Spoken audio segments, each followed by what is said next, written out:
isang ilang sa dakong silanganan, doon ko natagpuan ang isang hiwaga, gayak ay kamuhan ng isang tahanang nooy naging pahingahan ng hikahos kong diwa. Sa wakas natagpuan na rin ang tahanan na matagal kong hiniling.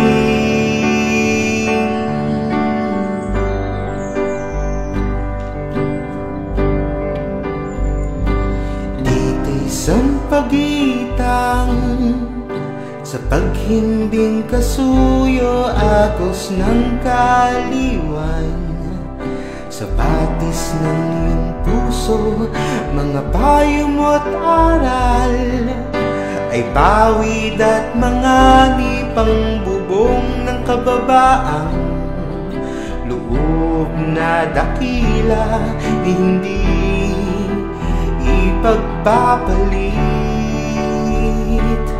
sa palasyo na walang ang pag-ibig. Natatangi ka, o Diyos na buhay, kinupkop mo ako sa iyong bahay. Panginoon ka, sus na gabay, hinango mo ako sa pagkahandusay. Ngayon'y pagtitiis, ang kaagapay ay kayang tunay.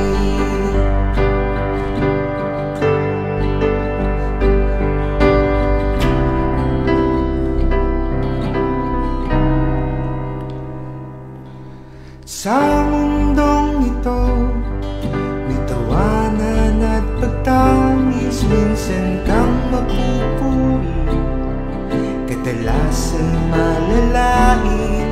Kung minsan sa ating buhay akala mo ay langit, ngunit sa pagising ay isa palang panaginip. Ikaw lang ang naging kapanatagan, nakamit sa iyong munting tahanan. Natatangi ka, o Diyos na buhay, kinupkop mo ako sa iyong bahay.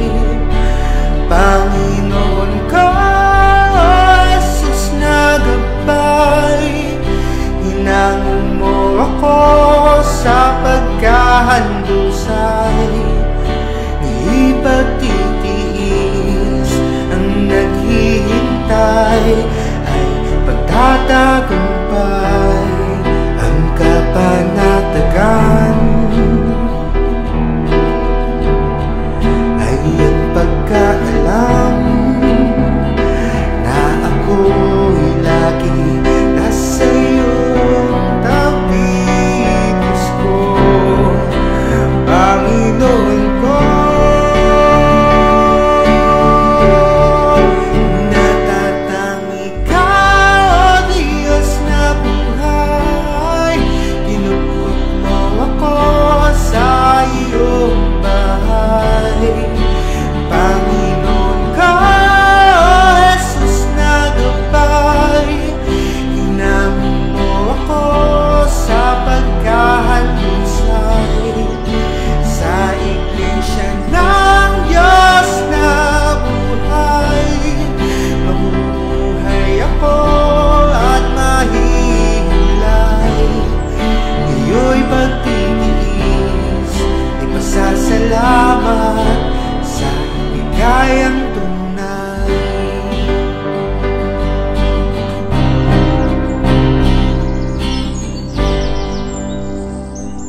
pag-ibig ni Kristo tumangkilik, dus ay kanyang tiniis.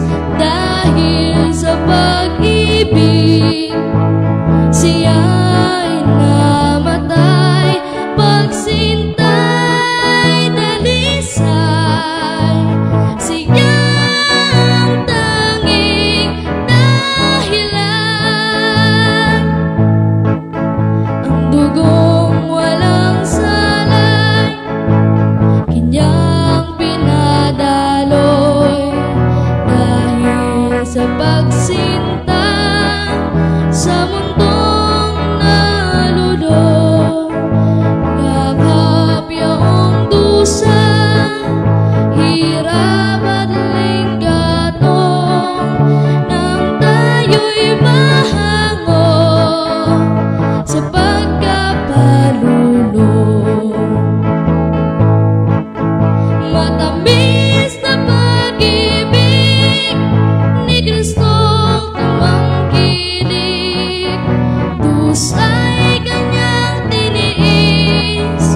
Dahil sa pag-ibig siya'y namatay, pagsintay dalisay, siyang tanging dahilan. Karapatang tinupad at nag-asal dukha, nagpakitang ganap, gintong halimbawa. Dahilan sa pagliyag ay nagpakababa, nang tayo'y mahango sa pagsik ng sumpa. Matamis na pag-ibig ni Kristong tumangkilik, dus ay kanyang tiniis.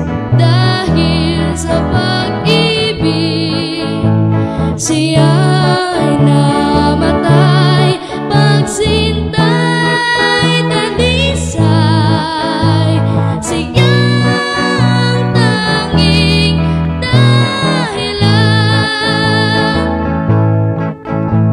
Siya'y namatay, pagsintay dalisay, siyang tanging dahilan.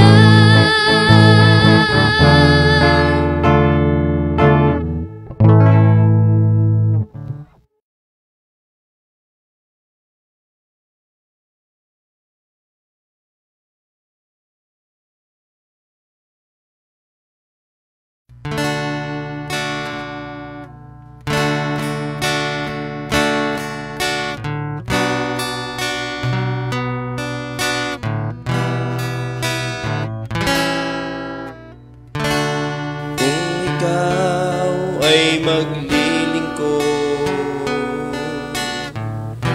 sa Diyos mo ihandog. Sumunod kang buong lugod sa lahat niyang utos. Itakwil mo na't limutin ang salang umalipin. Si Jesus ang mga alin sa lingkod niyang gilid. Huwag mo lamang pababayaan ang aral niyang dalisan, na tumubos ng iyong buhay sa landas ng pagkaligay.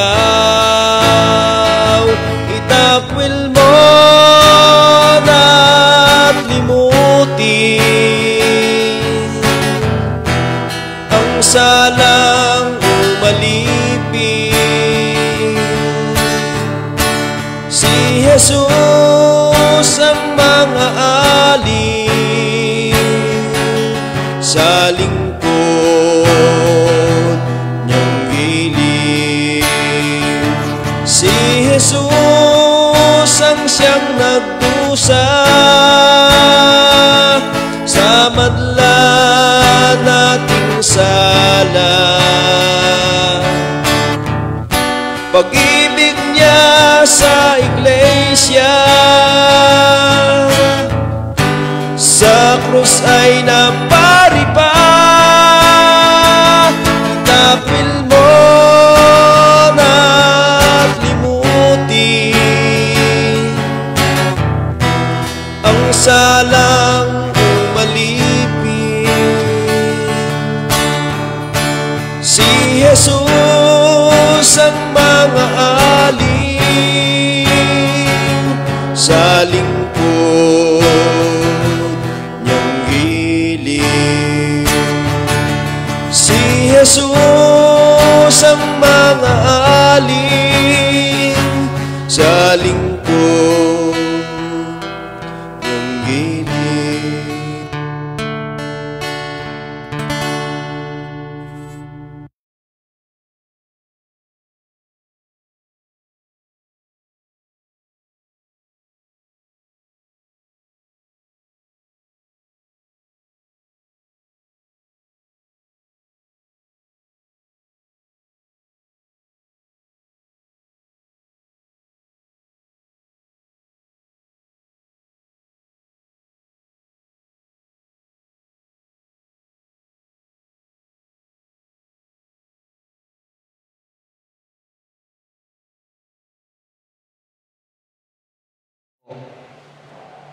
Damhin natin ang presensya ng ating Panginoon.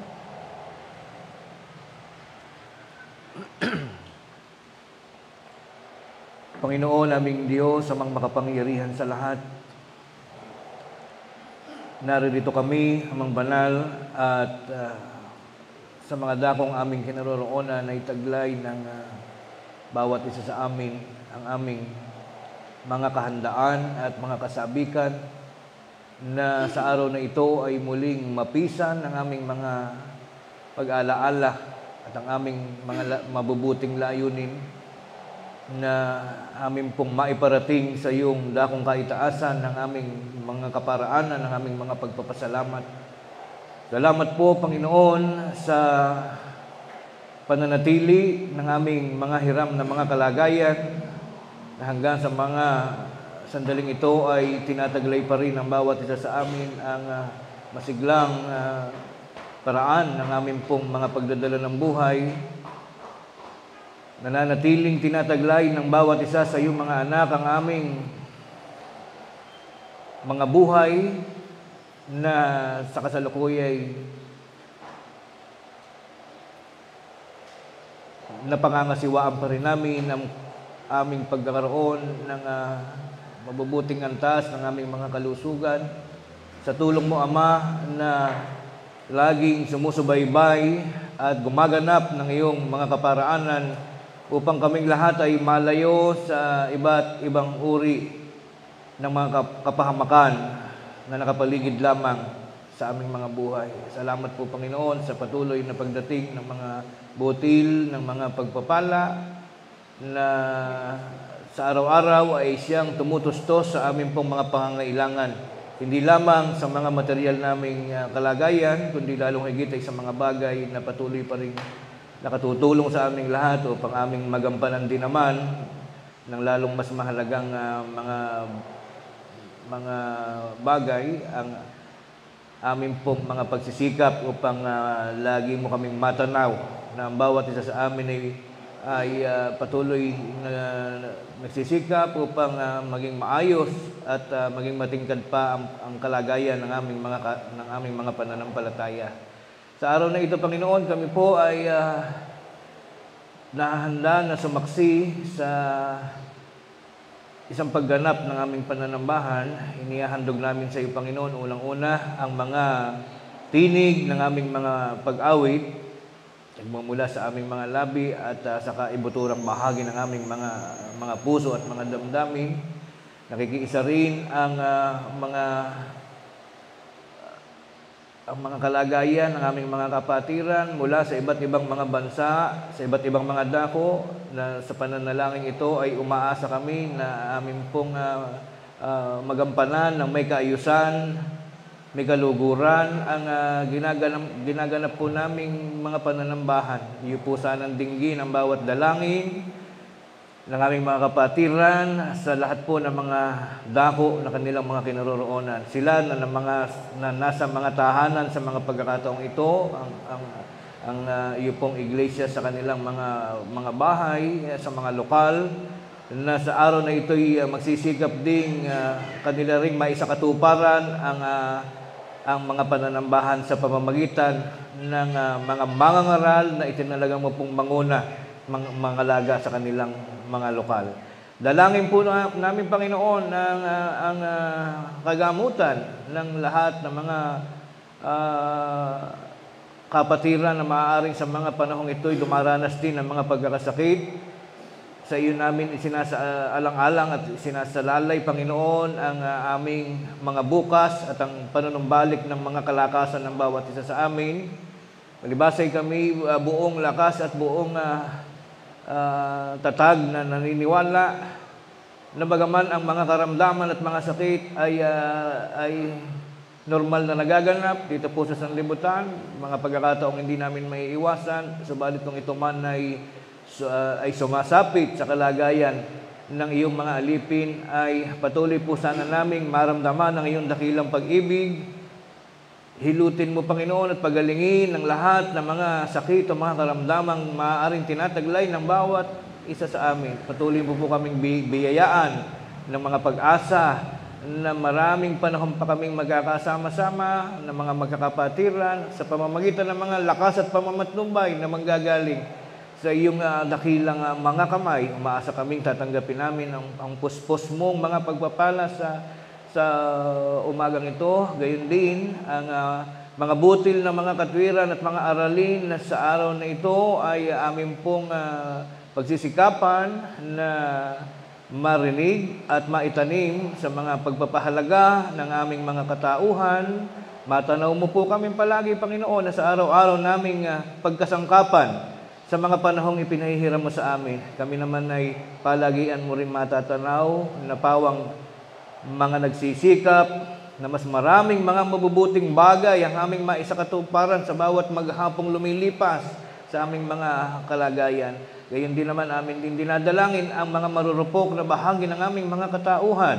Ang mga pagkakasala at pagkakamaling maaaring nagiging bahagi rin ng bawat maghapong lumilipas sa aming pong mga abang mga kalagayan. Ipatawad mo po sana sa aming Panginoon ang lahat ng aming mga pagkakasala o mga kakulangan na maaaring nagsisilbing kapintasan sa aming pong mga katauhan. Patuloy mo nawa kaming lingapin ng iyong mga pagpapatawad ng mga kalinisan at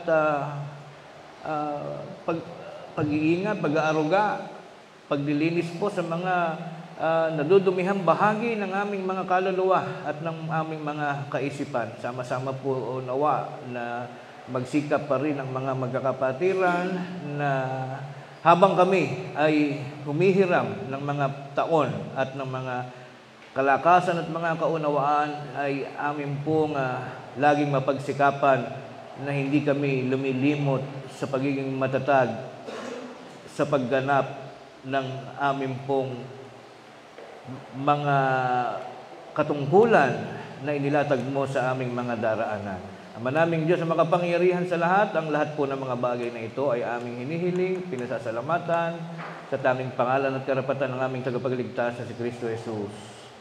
Amen.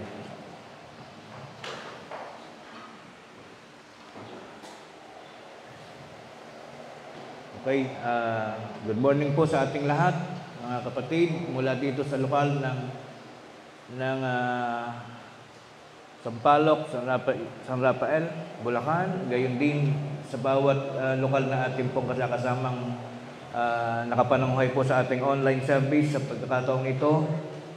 At binabati din po natin ng maligayang araw at payapang panalambahan ng mga kapatid natin sa iba't ibang mga bansa na ngayon po ay nanonood sa atin. mula sa ating OFW group. Hello po sa inyo lahat.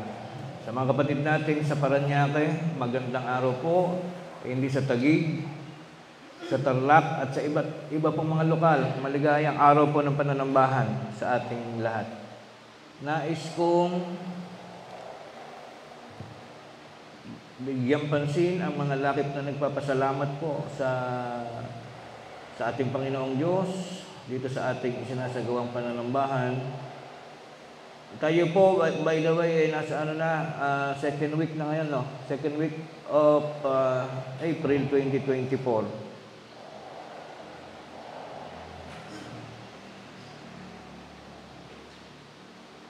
Ang mga naglaki po ng pasalamat, sa ating banggitin, Brother Dan Luther Carandang mula po sa lokal na Sampaloc, San Rafael. Nagpapasalamat sa Diyos dahil sa pagsapit ng kanyang ika-30 taong kaarawan at sa patuloy na pagpapala sa kanyang buhay.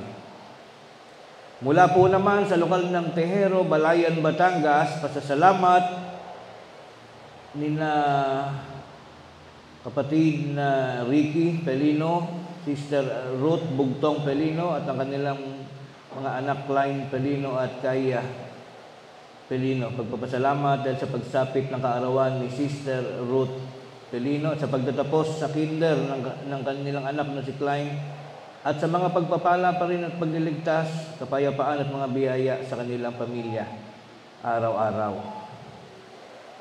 Next is mula po naman sa Canada, kapatid po natin, nagpapasalamat dahilan sa pagsapit ng kanilang anak, sila Brad Benedict at Heidi Gilalas. Haing pasasalamat para sa ika-15 taong kaarawan ni Ashley Sarah Gilalas at sa lahat ng mga pagpapala at kaloob na hindi masayod mula sa ating Diyos na buhay. Yan po yung mga nag-send sa akin ng message. So far, wala na po. Ilang po yung 3. Okay, tayo po ngayon ay dadako na sa lalong mahalagang bahagi po ng ating pagsasama-sama. Ako po ay pagkatapos nito, lilipat pa ng Tungkong Mangga and then sa Santa Maria. Kaya medyo bibilisan lang natin. Kaya kung gusto natin mas maaga sanang makapagsimula, mga 8:30. Kaya po next Sunday ay aga-agahan po natin ang dating. Ang pamagat po ng ating paksa, ako po ang nagbalangkas nito. Sa tulong po ng gabay ng ating Panginoong Diyos ay nais pong ihatid sa atin, ituro ang maraming mga bagay-bagay tungkol sa buhay po ng tao. Siyempre, tungkol sa buhay po natin, yung kung ano yung natural at yung pangkaraniwang nagaganap sa buhay. Ang pamagat po, ang kapighatian sa sanlibutan na hindi maiiwasan sa buhay ng lingkod ng Diyos. Bakit po ba natin pinag-aaralan yung mga ganitong bagay?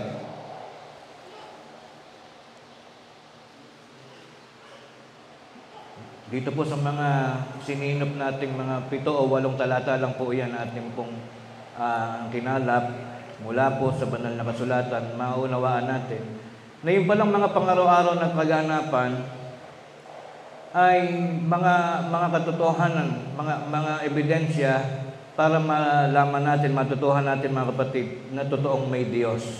Alam niyo po ba, sa simpleng pagtingin lamang natin sa mga nangyayari sa atin sa araw-araw, ito ay nagtuturo na sa atin na tunay na may Diyos na nangangasiwa sa mundo. Sapagkat sa lahat naman po ng mga relihiyon, o sa sino mang taong nabubuhay, napakalaking bagay po na talagang pinag-aawayan o pinag-uusapan kung ang tao daw ba kailangan maniwala na may Diyos o wala. Alam po natin yan.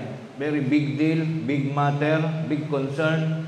Yung ang isang tao sa ngayon po, sa kasalukuyan ay may pinaniniwalaan ka bang Diyos o wala. Marami pong tao ang tinamad na, huminto na sa paglilingkod dahil sa hirap ng buhay. Kaya nga po, yan ang pag-aaralan natin. Bakit pa kung magbibilang ka ng 10, bakit siyam siyam yung bilang ng kahirapan at isa lang yung masaya. Ibig po natin sabihin, bakit ba sa mundo, mas madalas yung tayo ay namimighati? Hindi naman yung masyadong pighati o yung masyadong problematic, kundi hindi niyo po ba napapansin, kung walang Diyos, bakit sa mundo lahat ng bagay pinagsisikapan? Bakit hindi nangyari sa tao yung without any effort, yung hindi ka naghihirap, yung paglito mo sa mundo, piloto ka na agad. Yung hindi ka nag-aaral, basta automatic. Kasi po kung iisipin kung walang Diyos, ilagay natin sa, okay, walang Diyos. Pansamantala, maniwala tayong walang Diyos, walang direktor, walang manager sa mundong ito. Di sana kung walang Diyos, lahat disorganized. Lahat walang kaayusan. Yung paggising mo, bigla ka na lang nalaman mo, ay, doktor pala ako, manggagamot ako. Then kinabukasan, paggising mo, isa ka palang karpentero, gumagawa ka ng... Kasi disorganized nga, di po ba? Wala nga Diyos eh. Pero bakit?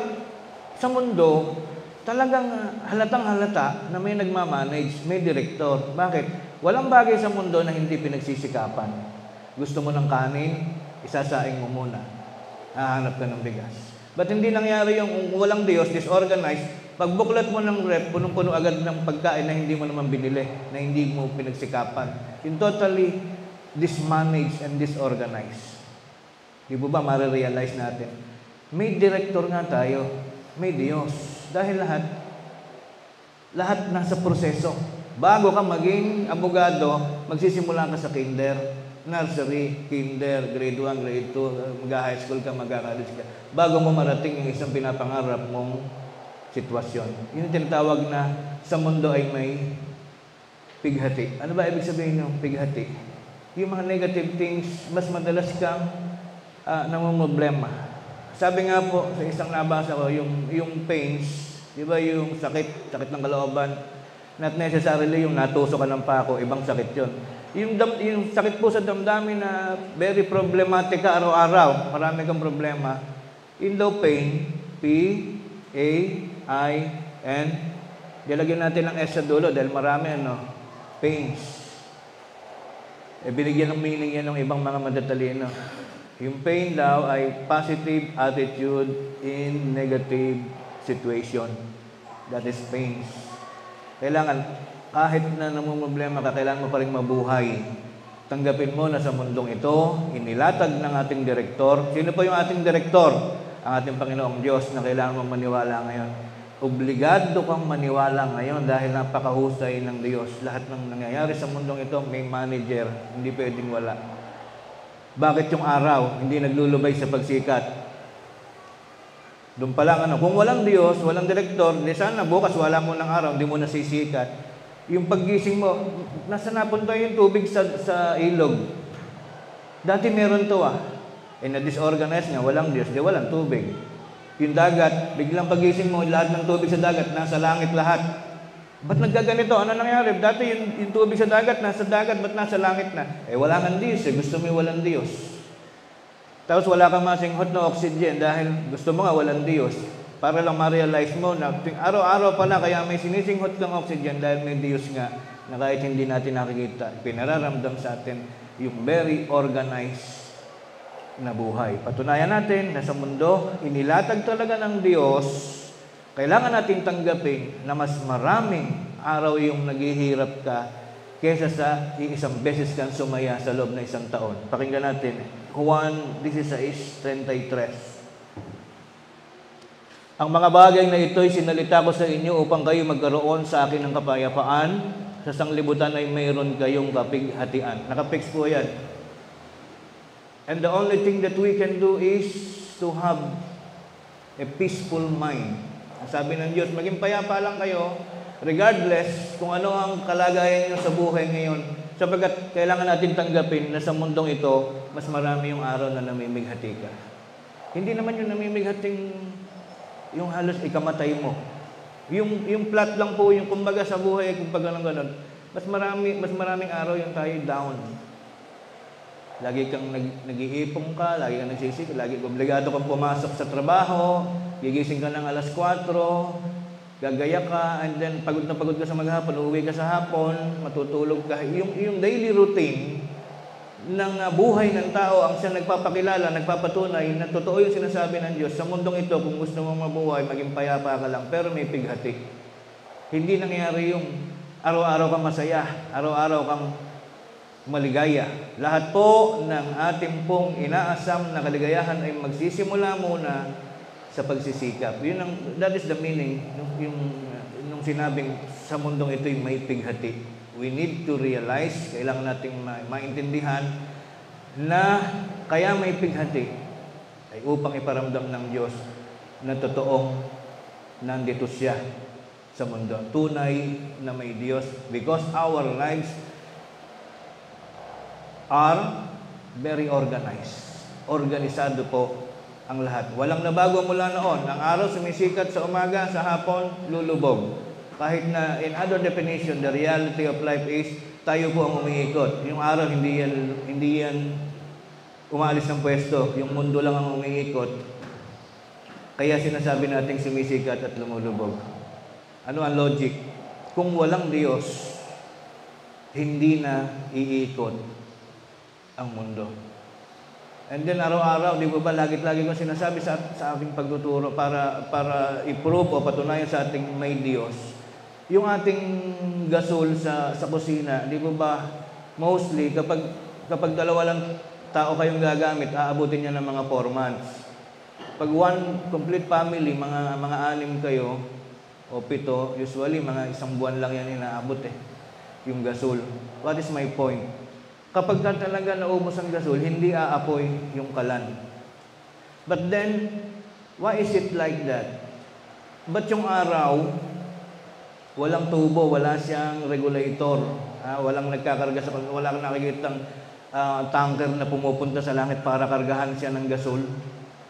Ilang milyong taon na, according to the most of the scientists, mayroon silang mga binibilang nila kung ilang taon na talaga yung mundo, kailan pinanganak ang mundo, kailan nabuo. And some of them are proving na milyong taon na ang mundo. Hindi pa ba tayo nagtataka kung bakit napakaraming taong ang napag-iinteresan ay sabihin, hindi totoong may Diyos. Maglubay na daw tayo sa pagrelihiyon dahil nasasayang lang ang pera nating kakaabuloy. O sa halip na nagtatanim daw tayo tuwing linggo ay tayo naabala pa na sumasamba pa, wala namang Diyos. Mga kapatid, doon pa lang sa araw na nagliliyab araw-araw, 24 hours na hindi nauubusan ng gasol ang araw. Nakalutang lang yung araw. Araw is a ball of fire. Wala siyang tangke, isa siyang bilog na apoy na walang lubay sa pagliyab para patunayan ang Diyos ay wala ring lubay, hindi humihinto sa pagpaparamdam sa atin ng kanyang existence o yung pagiging meron ngang Diyos. Matatalinong tao lang po mga kapatid katulad natin ang naniniwalang may Diyos. Dahil kung walang Diyos, ulitin ko, this world will become very disorganized. Makita mo, yung ibon ng nag-aararo, tapos yung kalabaw ang lumilipad. Huwag ka magtaka kasi gusto mo yung walang Diyos dahil mula nung ikaw'y makakilala ng tao o hayop sa mundong ito, nung araw pa talagang ang kalabaw ang nag-aararo at nasa lupa lang yan. Yung ibon, when we say bird, talagang lumilipad yan. Because very organized sa mundo. May nangangasiwa. Ang kabundukan kahit wala nagtatanim, tinutubuan ng halaman. Dahil bakit? May Diyos kasi na nangangasiwa. And that is life. Doon pa lang sa mga ganung bagay, maniwala na tayo na Diyos ang lumikha ng lahat ng bagay, kahit hindi natin nakikita ang Diyos. Next, mahalagang talata na dapat nating maunawaan. Mahalagang parte ng buhay ang pighati, Gawa 14:22. Basahin natin. Na pinatitibay ang mga kaluluwa ng mga alagad at inaaralan sila na magsipanatili sa pananampalataya. Yan ang ginagawa po natin.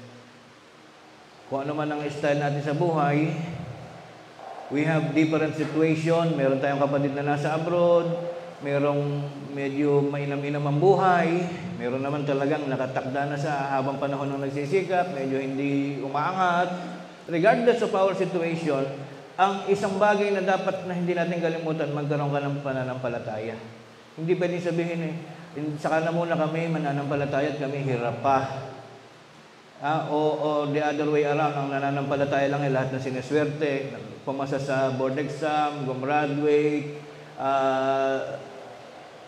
tumanggap ng isang malaking blessing sa Diyos, saka lang sumasamba. Pero pag naghihirap na, hindi na sumasamba. Dapat hindi po ganon.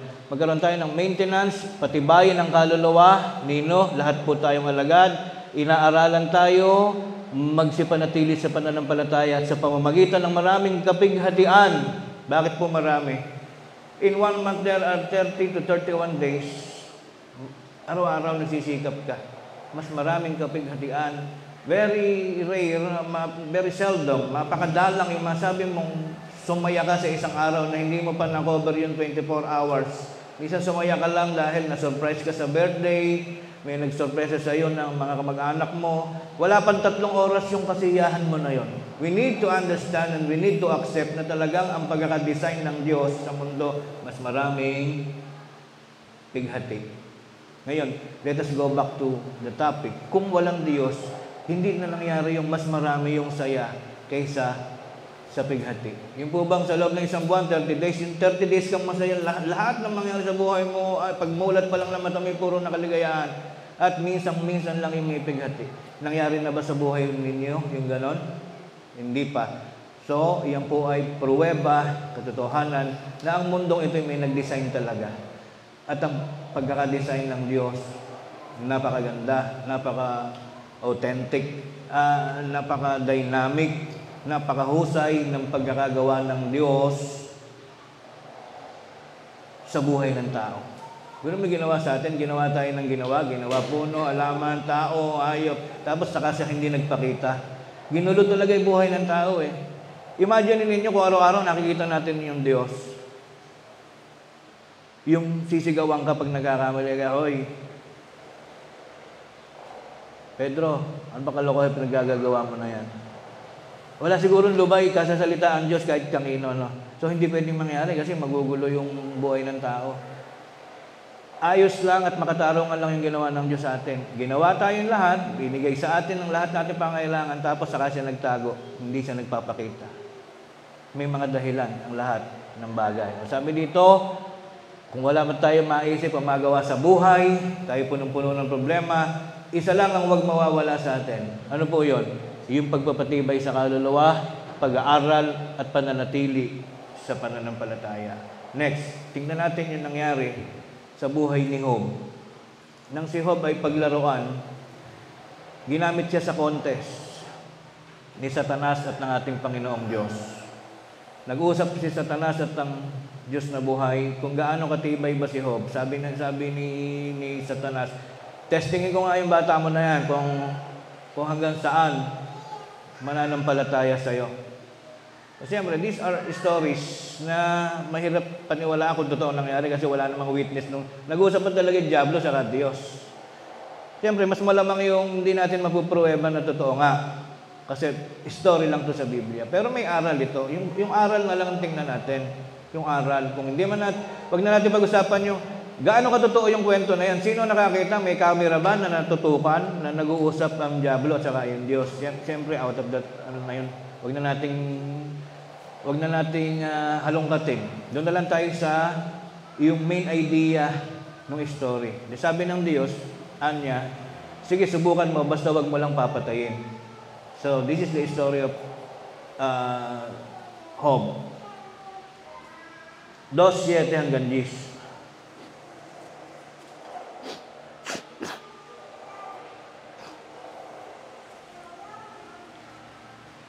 Sa gayoy umalis si Satanas mula sa harapan ng Panginoon at pinasibulan si Job ng mga masamang bukol na mula sa talampakan ng kanyang paa hanggang sa kanyang puyo. Buong katawan, tinubuan po ng bukol. So in some other stories, puro nana at kurikong. Dahil yun, ketong Pero dito naman, iba naman version nito, bukol. Di ba magkaiba yun, yung ketong sa bukol?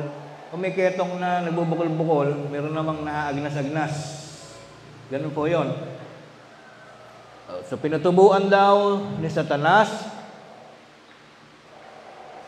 ng mga bukol si Job. Sa 8, kumuha siya ng isang bibingka ng isang bibinga, yung pong basag na palayok, may talim yun sa gilid. Yun ay pinagtutungkab niya ng langib. Bibinga ng palayok upang ipangkayod ng langib. At siya'y naupo sa mga abo. Yan. So, ibabalik ko uli yung sinasabi ko. Kwento po ito, istorya, ano. Kunin lang natin yung aral. Kasi may mga hindi nalalapat, hindi magkalapat. Ano. Sabi kang bukol, tapos biglang nagkaroon ng langib. Siguro yung bukol, pumutok.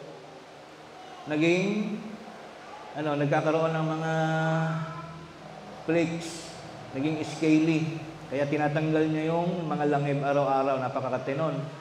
Yung eczema kasi, wala naman siyang bukol eh. Hindi ko alam kung anong klaseng skin disease yung bukol-bukol tapos may langib. Pero kailangan natin paniwalaan dahil sinasabi sa Biblia. So araw-araw, ganun ang istorya ni Job. Nagtatanggal siya ng langib. Sabi nung asawa, talagang yung asawa, bubulong-bulong yan sa gilid eh. Ay lagi, ganun daw talaga ang design ng asawa. O konti kasi ang pasensya daw ng asawang babae. Laging maigsi daw pasensya. According to the story, sabi ng asawa, na magagay sinabi ng kanyang asawa sa kanya, mamamalagi ka pa ba sa iyong pagtatapat? Itakwil mo ang Diyos. At kung hindi mo itatakwil ang Diyos, ay mamamatay ka. Di ganun talaga yung asawa, ano? Di ba? Most of the time, uwi yung lalaki, lasing, sumusuka, sasabihin ng asawa, sige, lubay, wag kang maglubay nang kasasama sa mga barkada mo at nang mamatay ka na, hayop ka. Ganon yung mga usapan nila, parang ganon din yun. Gusto ng asawa ni Job, maglubay na siya sa pananalangin, sa pasasalamat, at sa paniniwalang may Diyos nga sa langit kahit hindi naman nakikita nilang mag-asawa. Sabi ng asawa, Diyos ka ng Diyos, ala naman tayo nakikitang Diyos, hindi naman totoong may Diyos. Lumubay ka na sa kada-Diyos mo sapagkat ikay mamamatay sa sakit. Ang sagot ni Job, sinabi ni Job sa kanyang asawa, ikaw ay nagsasalita na gaya ng pagsasalita ng hangal na babae. Sinabi pang gaya, hindi na sabihin hangal ka talaga. Tatanggap ba tayo ng mabuti sa kamay ng Diyos at hindi tayo tatanggap ng masama? And this is the best realization in life. Sa araw-araw, sabi ni Job, ano ba gusto mong tanggapin? Puro mabuti lang. Pagkapangit, hindi mo natatanggapin. Ang kailangan po pala sa buhay ng tao, kung halimbawa, medyo malas-malas ka ng konti ngayon, Lunes, Martes, tanggapin mo. We need to accept that. Dahil galing din sa Diyos yan. Huwag puro ang inaasahan mo, puro mabuti. Kaya nung dumating kay Job, yung problemang hindi naman nararanasan ng maraming tao, out of 1 million person, isa lang ang nagkakaketong. Ganon yung survey, census noong 1990. Ngayon, parang wala nang ketong ngayon kasi nauso na yung chemotherapy. Way back 1992, biglang na-invento nun yung chemotherapy. Nung araw, meron pa tayong lugar sa Manila na pinagtatapunan ng yung leprosarium. Nung araw, nung mga bata pa kami, pag may ketong sa pamilya, kukunin ng gobyerno yan at itatapon sa kabundukan, sama-sama sila doon may ketong. Bawal dalawin, bawal puntahan. Pag nagkaketong ka nun, mamaalam ka na sa talambuhay mo at sa lahat ng kamag-anak mo, hindi bawal ka nang makita. Isa-isa na silang mamamatay doon sa kabundukan ng leprosarium. And you can search that on Google kung saan lugar yung leprosarium na yun.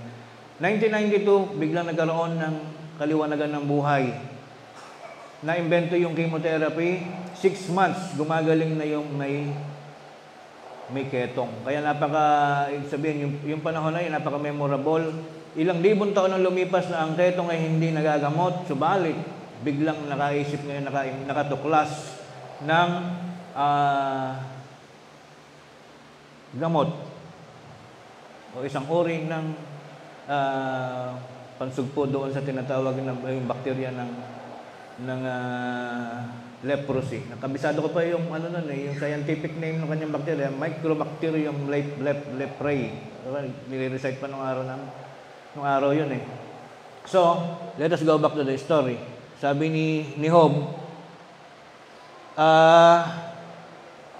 Ang tatanggapin mo lang ba ay mabuting bagay at yung pangit na hindi? So, nagitla yung asawa. Wala naman sinabi, sumagot pa. So, nagkaroon na self-realization na, oo nga, wala ka namang ibang magagawa. Pag pangit ang araw mo, tanggapin mo. Pag dumating yung isang araw na maganda, hindi magpasalamat ka. Ganyan ang buhay po natin sa mundong ito. Huwag nating ipagtampo sa ating Panginoon na kung bakit mas marami yung pighati kaysa sa kaligayahan, sapagkat yan po pala ang pagkakadesign sa mundong ito. Next, magpatuloy tayo sa pananampalataya. Hebreo 10:38 hanggang 39. Narito mga aral na mahalaga nating maunawaan sa pagdadala ng buhay. Ngunit ang aking lingkod na matuwid, tayo po yun. Ano ang ating gagawin? Kahit mahirap ka ngayon, hindi ka mapasok sa trabaho, 50 taong ka ng sikap, hindi ka pa rin umuunlad, wala ka pa rin bahay, wala ka maramdamang katuwaan sa hapon. Maraming tao ang gusto yung, kailan kaya mangyayari pag hapon uupo na lang at titingnan ko yung mga success ko sa buhay. Tapos na lahat yung mga anak mo, may bahay ka na, mayroong sasakyan, nakakarating ka na sa iba't ibang mga lugar. Ganyan ang pangarap ng tao. Which is, maraming tao ang tumatanda at namamatay, hindi po nararamdaman, hindi nararanasan yung kanilang mga pangarap. May mga ilang tao lang na very minimal, kaunting-kaunti lang ng porsyento sa mundong ito, yung talagang nakakaranas ng successful kind of living.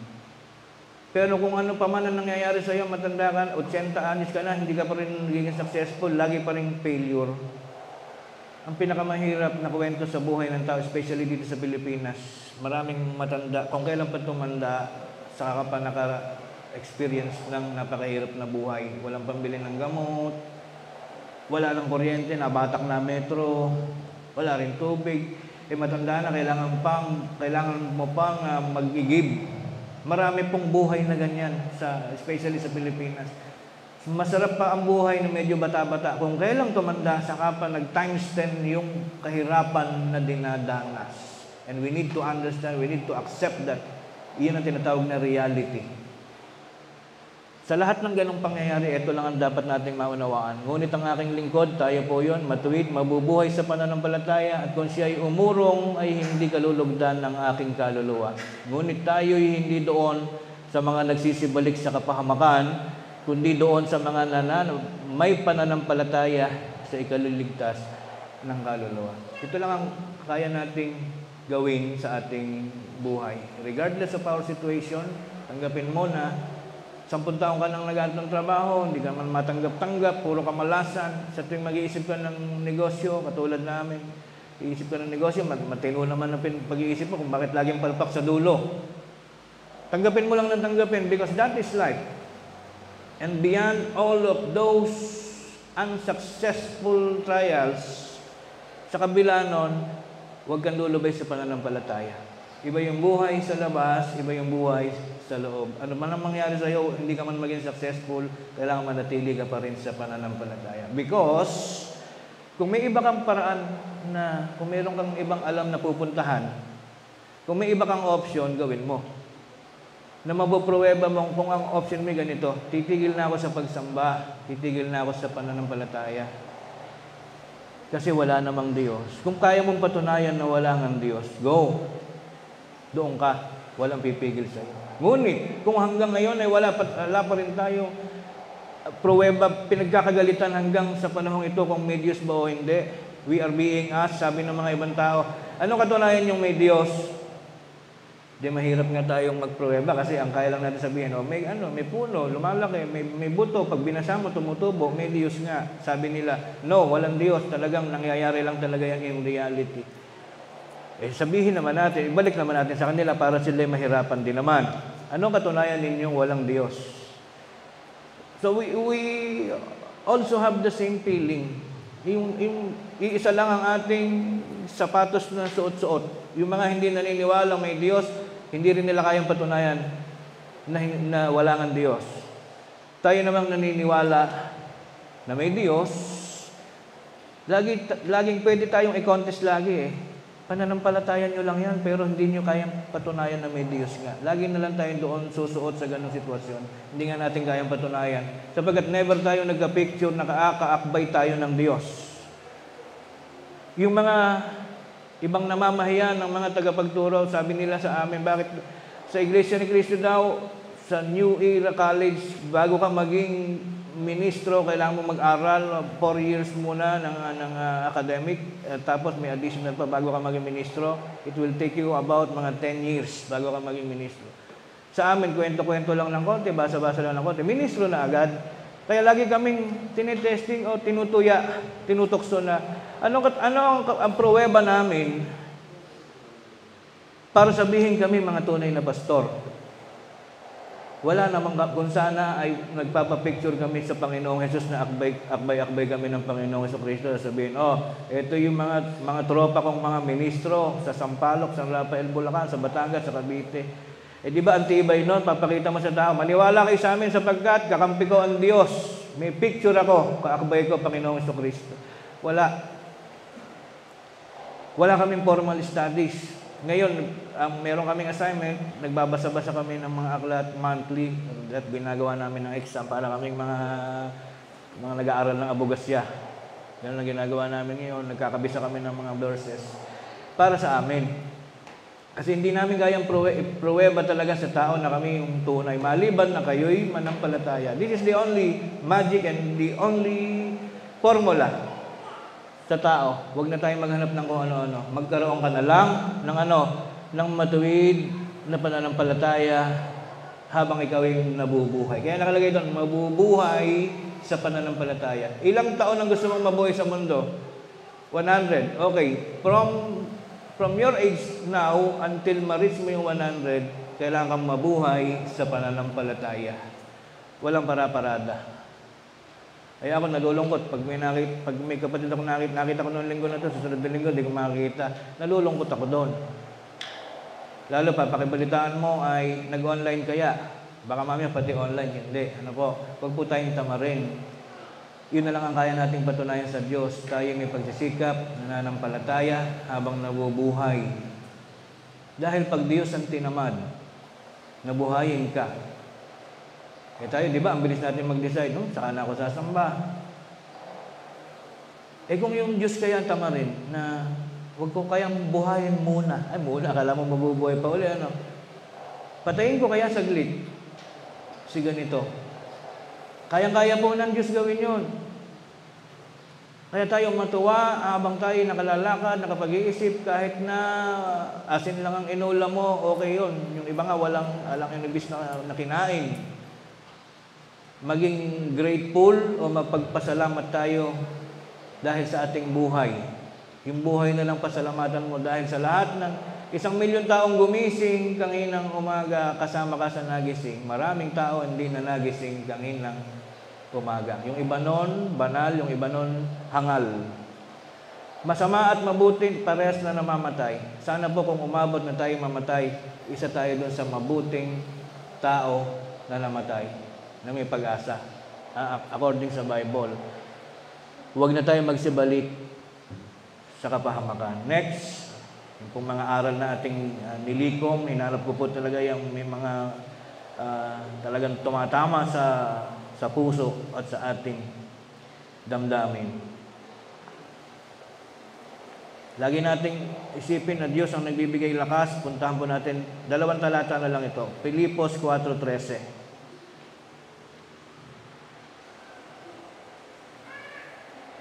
Lahat ng mga bagay ay aking magagawa doon sa nagpapalakas sa akin. Kailangan natin paniwalaan na may nagpapalakas talaga sa atin. Hindi pwedeng walang nag-o-organize sa atin o walang nagmamanage ng buhay. Yung iba, mga siraulo lang talaga nung nag-iisip na wala daw Diyos eh. Pero ramdam mo naman ng pagkaka-perfect ng pagkakagawa sa katawan natin. Di mo ba? Napaka-perfecto ng pyesa ng ating katawan. Alam niyo po yung mga doktor, iba-iba ng ano yan ng kategory. Meron tinatawag, pag sinabing urologist, Tungkol lang siya sa kidney, sa ihi. Puro doon lang siya. Pag sinabing dermatologist, wala siyang pakialam sa loob. Puro sa balat lang yon. Pag sinabing pediatrician, doktor din yan, puro sa mga bata naman. Mga bata. Habang tumatanda kasi yung taon, medyo naiiba na yung kalidad ng sakit. My point is, ang pinakamahirap na linya ng doktor, yung sa neurologist. Pinag-aaralan nila yung milyon-milyong hibla ng mga ugat sa utak.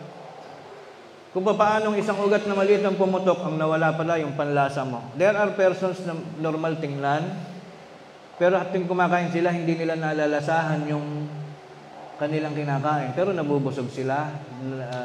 They can still live normally. Normal pa rin yung buhay. Pero imagine ninyo yung kain kayo ng kain, wala kayong panlasa. And do you believe, may mga taong tinatawag na color blind. Ano ibig sabihin ng color blind? Kung ikaw ngayon ay nakakakita ka ng kulay blue, kulay red, kulay orange, kulay dilaw, you are lucky, you are very lucky, maswerte ka kapatid, dahil hindi ka color blind. Alam nyo ba yung mga aso pala, color blind pala sila? I don't know kung pati pusa o yung ibang mga hayop. Pero may taong matagal, mula nung pinanganak hanggang sa tumanda, color blind. Ang kulay lang nila ay laging black and white. Hirap siguro na nun. Lahat ang sasabihin ng katabi mo, ang ganda naman ng damit mo, kulay pula. Tapos pagtingin mo, ano ba pula? Itim at puti lang naman yung nakikilala ng mata mo. May mga hibla din na biglang pag na-stroke, naputol. Ang nawala sa iyo is your capacity to read and write. Alam niyo yun? Di ba, nag-aaral kayo ng kinder, tinuruan kayo ng teacher niyo magbasa. And then, nung hindi ka pa nakakabasa, baliwala lang sa iyo mga letter. A, B, C, D, walang sense sa iyo yan. Para ka nakakita ng sulat Arabo na, until na, pag nakakita ka ng sulat Arabo, walang pakialam yung mata natin because we cannot understand. Nung matuto ka magbasa, natuto ka magsulat, mai-stored ngayon yan sa iyong utak. Alam niyo, may mga na-stroke na pag naputol yon, ang kapatid na matanda, nung doon nga sa sakit niyang aphasia or whatsoever, ang inaalis doon, kasi pinapipirma namin, Tang, pirma ka. Sabi, gano'n siya na gano'n. Hindi na niya kayang ipirma yun dati. Dapat, hindi yata tama. Sabi, hindi na ako marunong magsulat eh. Hindi na raw siya marunong magsulat. Tapos yung songbook, binibigay namin gano'n. Pero nahihimigan niya yung kanta. Pagka nagsimula tayo, kaya niya sumabay. Pero yung ipabasa mo sa kanya yung songbook, hindi na siya marunong bumasa. Nung sinerge ko, ganun pala yun. May portion sa memory ng tao sa utak, yun ang pinag-aaralan ng mga neurologists, yung incapacity ng utak mo na ipagsilbi pa yung dating bagay. Nagagamot daw yun. Halimbawa, na-stroke ka ng mga 15 years old, nawala yung capacity mo na bumasa at sumulat, pwede ka uling magsimula uli, magkikinder ka uli. Mag-aaral ka uling magbasa at sumulat until ma-fill up mo yung gap, yung nawala sa'yo. Pero pag matanda na, nawalan ka na ng capacity na makilala kung ano ba 100 piso. Di ba, kaya nating i-depreciate yun. Kulay violet na pera, alam natin, that is 100 peso bill. Yung kulay blue is 1,000. Nawawalan lahat yun. Ang napakagaling ng pagkakagawa kung bakit kahit na saang uri ng amnesia o sakit ng mga ganon, ang laging natitira ay yung kilala mo pa rin yung merong matitirang hindi nawawala, yung kilala mo yung sarili mo. Alam mo na pag nakakita ka ng pagkain, hindi na kailangan ituro sa ina. Saan ba sinusubo yung pagkain? Sa bibig. May mga natitira pa rin doon sa mga nagkakasakit na yun sa isip. So napunta tayo doon, kaya ang gusto ko lang sabihin, napakahiwaga ng pagkakagawa sa atin. Kung walang Diyos, mga kapatid, yung milyon-milyong ugat sa utak natin, ba't pare-parehas tayo? Pag binuksan niya ng mga neurologists, nasa gawin na to yung ganito, yung may natag ng mga hypothalamus, mga ganyan-ganyan, may iba't ibang klase ng sections ng brain. Kahit sinong tao, buksan mo ulo, puro ganon, alam na yan. My point is, wala bang Diyos? Sino kaya gumawa sa atin? Yung isang damakmak na milyong mga ugat-ugat sa utak ng tao na lahat ay perfect ang pagkakagawa. May panlasa, may pandinig. Pag naputol yung ugat mo na para makadinig ka, mabibingi ka. Pag naputol yung ugat mo para ikaw makakita, hindi ka na makakakita. Bakit napaka-perfect ng pagkakagawa sa atin? Tapos sasabihin mong walang Diyos. Ano yung aksidente? A beautiful kind of accident ang nangyari sa mundo. Ganun ba yun? Mga kapatid, mas malamang na malamang yung tsansa na may Diyos nga. Depende sa atin. Tayo lang ang makakapagpruweba sa ating sarili. Depende kung paniniwalaan mo kung may Diyos o wala. May bayang banal ba o wala. Kaya mo rin patatagin ang pananampalataya mong wala ng lahat. Sabihin mo na lang, paniwalaan mo na lang na walang impyerno. Okay lang kung kahit ano gawin mo sa mundong ito. Di go. Kaso, mabubura mo ba yung katotohanan? Sakaling totoo nga may Diyos, kaya mo bang alisin sa katotohanan yun? Paano kung may Diyos nga? Eh di ba pinakamahusay ng gawin natin? Siya rin lang at wala ka namang ginagawa sa mundong ito, wala rin lang silbi buhay mo, maniwala ka ng may Diyos. Doon ka na lumagay sa lamang. Mas malamang-lamang na may Diyos. Dahil napaka-perfect ng pagkakagawa. So, huling talata, mga kapatid, huwag tayong hihiwalay kailanman sa ating ginagawang pananampalataya. Huwag po tayong tatamarin. Ang tao habang tumatanda, tinatamad. Ang tao habang dumudunong, lumalayo ang loob. Kaya marami tayong mga anak ng mga magulang, pag nakagraduate na ng college, hindi mo na mahabol. Kung nasaan na ba lahat? Nasaan na ba sila? Nag-asawa na Amerikano, sumama na sa ibang religion. Kasi mostly nga po, based on our survey and conclusions, kapag mataas ang nararating ng isang tao, nawawalan ng tiwala sa religion, yumayabang na. Kaya lahat po ng mga magulang ngayon ay pagsikapan po natin na maingatan ang ating mga anak na nangangawala. Na habang dumudunong ay napapalayo sa Diyos. Narito ang formula na dapat nating tandaan. Juan 15:5. Ito po ay pangungusap ng ating Panginoong Jesucristo. Gawin po nating remembrance, gawin nating tawag dito, pang-alaala, inspirasyon. Ako ang puno ng ubas, kayo ang mga sanga, ang nananatili sa akin at ako'y sa Kanya, ay siyang nagbubunga ng marami, sapagkat kung kayo hiwalay sa akin ay wala kayong magagawa. Yun na lang gawin nating inspirasyon. Kapag umiwalay ka sa Diyos, umiwalay ka sa pananampalataya, mabubuhay ka nga siguro. Kasi ganyan ang buhay sa mundo. Basta may pambili ka ng bigas o may capacity kang mangutang, hanggang may nagpapautang sa iyo, mabubuhay ka. Even without God, even without Jesus Christ. Ngunit, ang question, ang pinakamalaking question mark, paano pag namatay ka na? Sabi nga na isang talata sa Biblia, kung bigyan ka man ng mahabang buhay at bigyan ka ng maraming anak, ngunit kung ang iyong namang kaluluwa ay magutom, at bukod daw doon ay kung siya'y mamatay ay wala siyang pampalibing. Yun po ay madalas nating nagiging part ng paksa natin yan. Yung tao daw, pag binigyan mo ng mahabang buhay, let us say, you are very successful, para kasi Enrile. 100 years old si Enrile. At nung isang araw, nag-post siya, tuwan-tuwa siya at nagpapasalamat siya sa LTO. Bakit? Kasi nag-grant siya ng another 10 years ng license, driver license. Binigyan siya ng lisensya ng LTO na he can still drive up to 10 years. So, ang anticipation niya, aabot siya na 110 years old. Ano po? Eh, sabi sa Biblia, kung bigyan ka man ng mahabang buhay at maraming anak, kasi kayamanan yung maraming anak eh. 50 anak mo, nakatapos lahat. 1,000 lang, 50,000 ka buwan-buwan. Eh, ganun eh. Naging successful ka, marami kang anak, mahaba buhay mo. Wala ka namang religion, tinamad ka naman, ayaw mo sumamba. Dahil mayabang ka nga, malakas ka naman, nag-gym ka, nagpapalaboratory ka every 3 months, tapos okay naman, okay ang creatinine, okay lahat, okay. Ang kaluluwa mo yung nagutom, At higit pa sa riyan, sabi, kung ikaw ay kung ikaw ay namatay, wala kang pampalibing, magkakaroon ng disorganisasyon yung sentence, di ba? Akala ko ba maraming anak, mababuhay? Siguro, ano yan, may pera yan. Ba't walang pampalibing? Mga kapatid, ang ibig sabihin ng Biblia sa walang pampalibing, whenever there is a living, ang composition po ng living ay not only money. Hindi lang pera pinag-uusapan sa living. The best composition ng magandang living ay yung tao.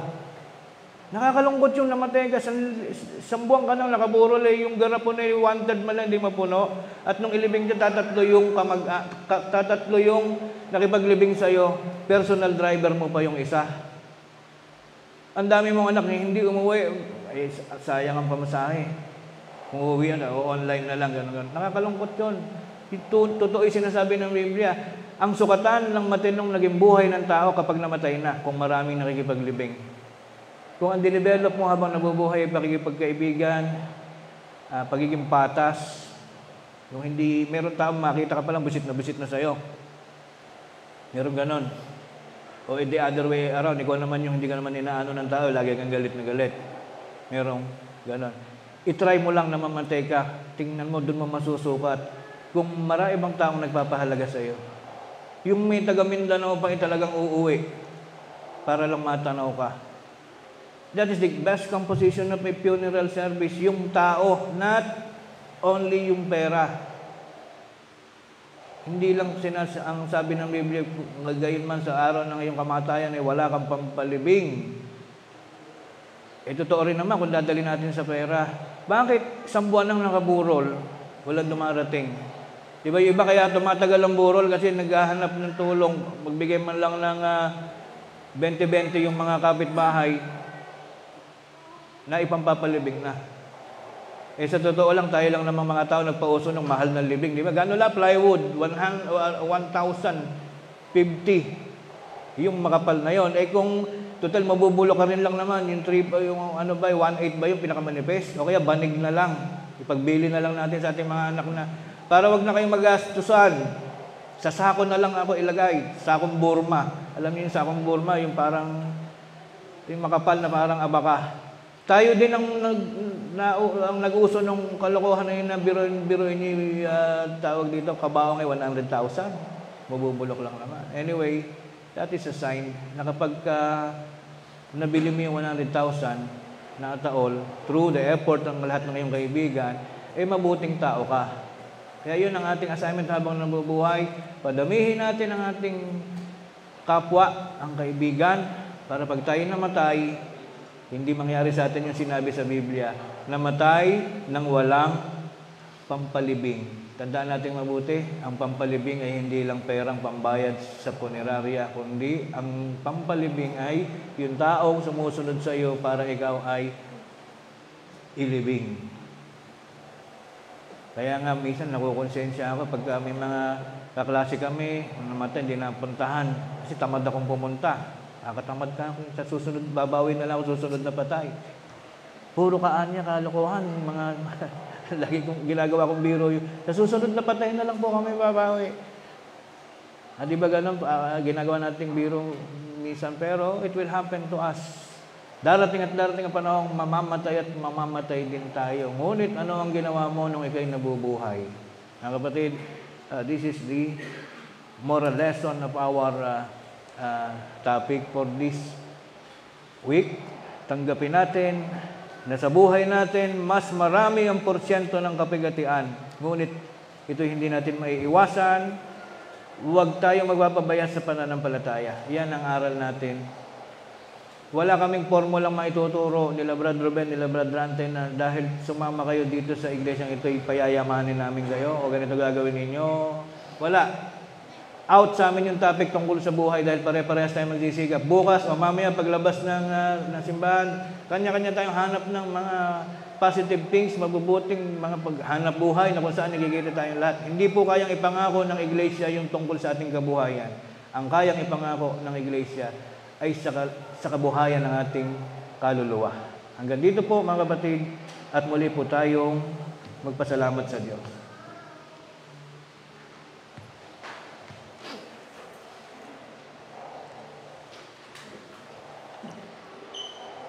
Panginoon, aming Diyos, amang makapangyarihan sa lahat, marami pong salamat sa mabuting pagkakataon na ito na amin pong pinagsama-samahan. Kami po naman ay sama-samang nakasaksi sa amin pong ginampanang pananambahan na kung saan ay tinanggap namin ang mga katalinuhan at kaunawaan mula sa napakagandang paksa na inibig mo pong maihatid sa aming kalagitnaan, na ang maunawaan namin sa mundong ito ay mas marami ang mga araw ng may pigati kaysa sa mga araw ng may kaligayahan. Ito po'y malugod naming tinatanggap, Panginoon, sinasampalatayanan, at kami na may nangangako, gaya ng aming pong napag-aralan, na hindi kami hihiwalay sa isang uri ng pamumuhay na may iniingatan kaming pananampalataya.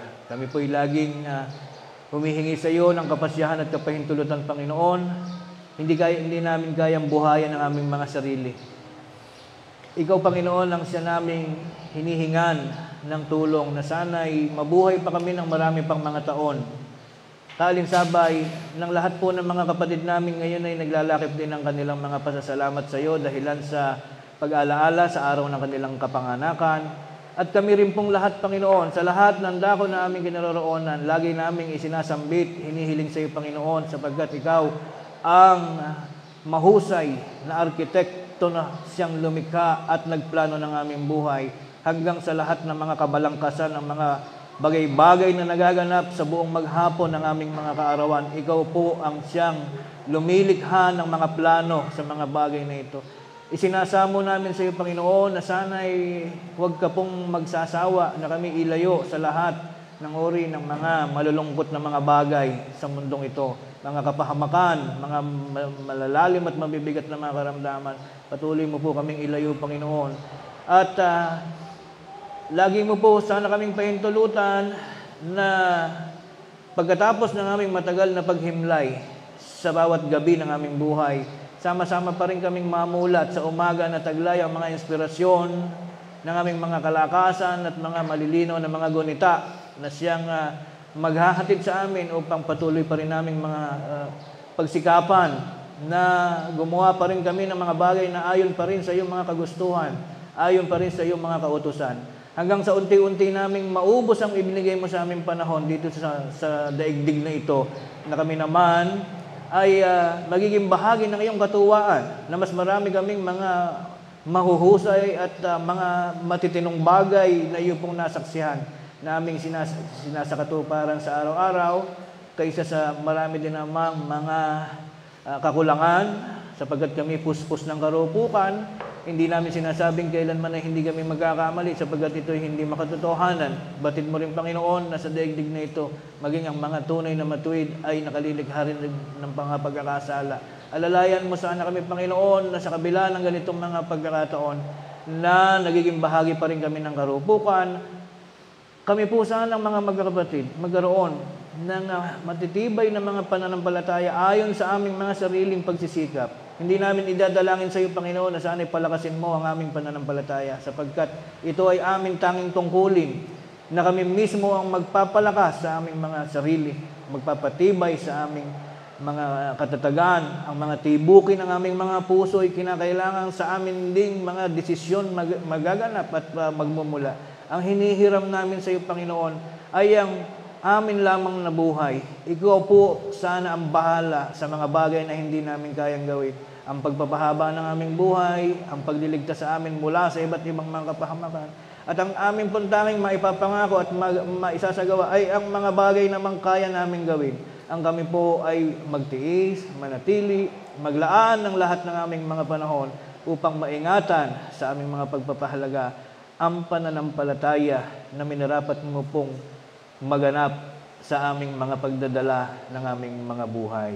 Ama naming Diyos na makapangyarihan sa lahat, ang lahat ng ito ay muli naming hinihiling at pinasasalamatan sa iyo, sa tanging pangalan at karapatan ng aming tagapagligtas na si Kristo Jesus. Amen. Yung mga naglaki po ng pasalamat, mangyari na sa kanilang mga dako, kayo po ay tumayo upang tanggapin natin ang basbas ng pagpapala ng ating Panginoon.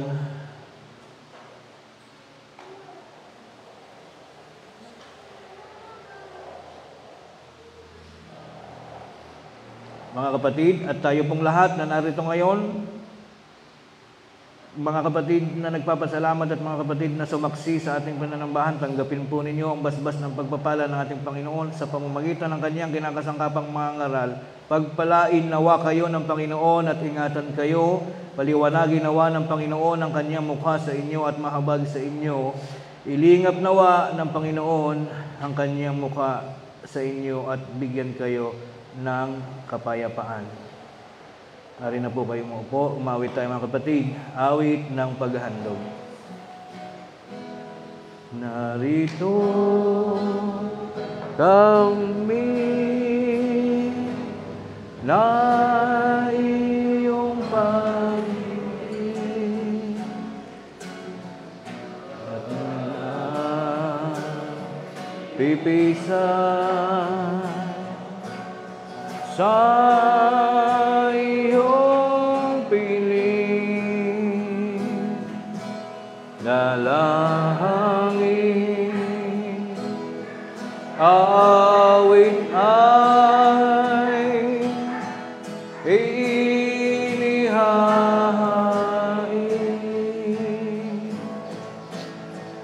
sana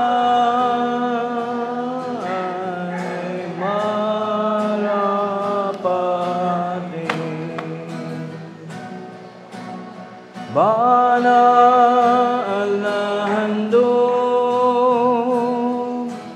ang tanging alay ng iyong lingkod.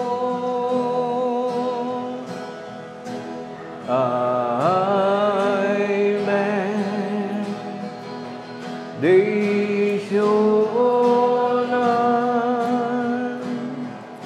na akaya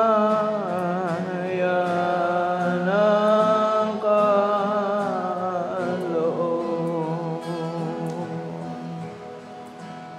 Ang handog na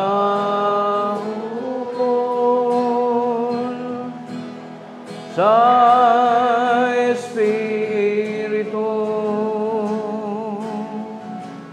ay tungkulin ang lingkod ni Kristo upang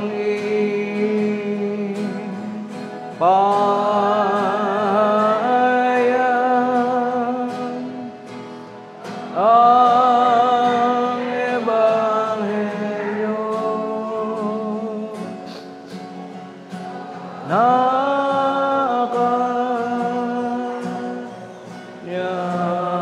kanyang ministeryo. Muli po tayong magsitindig mga kapatid at tayo muling dumalangin. Panginoon naming Diyos Amang makapangyarihan sa lahat, naririto po amang banal ang isa sa mahalagang bunga ng aming mga tapat na pananampalataya. Naririto ang salaping handog ng inay sama-samang ipinagkakaloob ng iyong mga hamak na alipin, na bagaman aming nalalaman na hindi man ikaw ang siyang tuwirang gagamit ng salaping ito ay aming pa ring inihahandog sa iyo, Panginoon, at patuloy na minimithi, pinapangarap ng iyong bayan na ito nawa ay magsilbing isang samyong kalugod-lugod na ngayon ay sama-samang makararating sa iyo pong banal na kinaroroonan upang ito'y maghatid ng karagdagang kapurihan at kaluguran sa banal mong pangalan.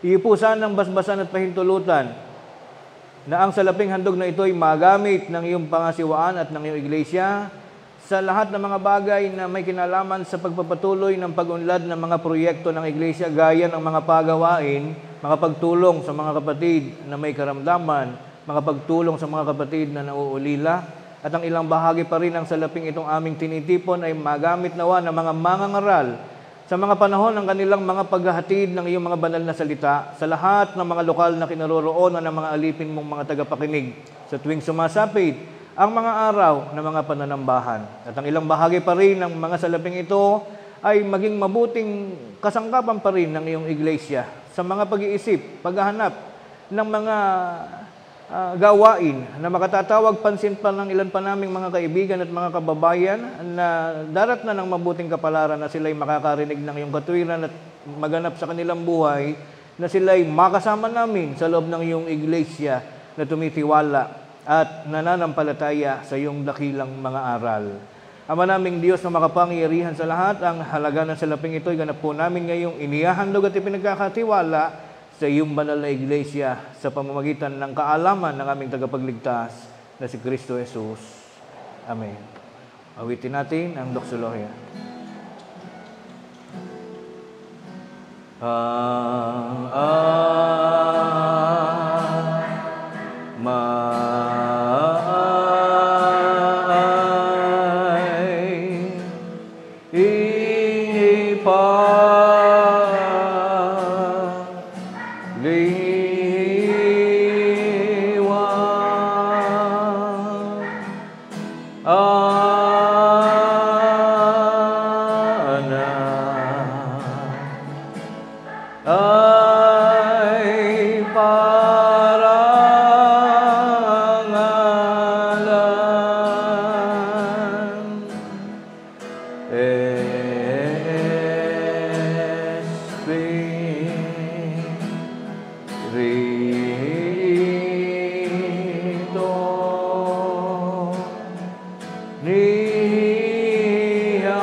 At ngayon sa bisa ng karapatang minsang ipinagkatiwala ng Diyos sa kanyang kinakasangkapang mga ngaral, naway tanggapin natin ang walang hanggang pag-ibig ng Diyos amang suma sa mga langit, nawa ang kanyang biyaya at pagliligtas sa pakikilakip ng kanyang banal na Espiritu, ang siyang patuloy pa ring maghari sa ating mga buhay mula ngayon at magpakailan paman.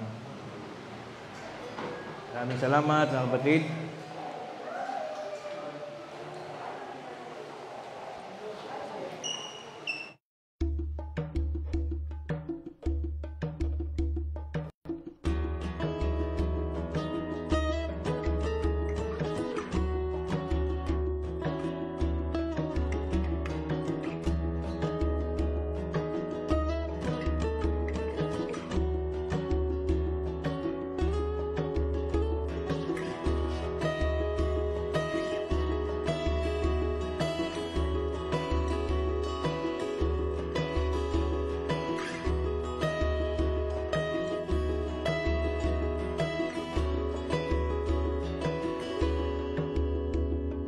Samot-saring ka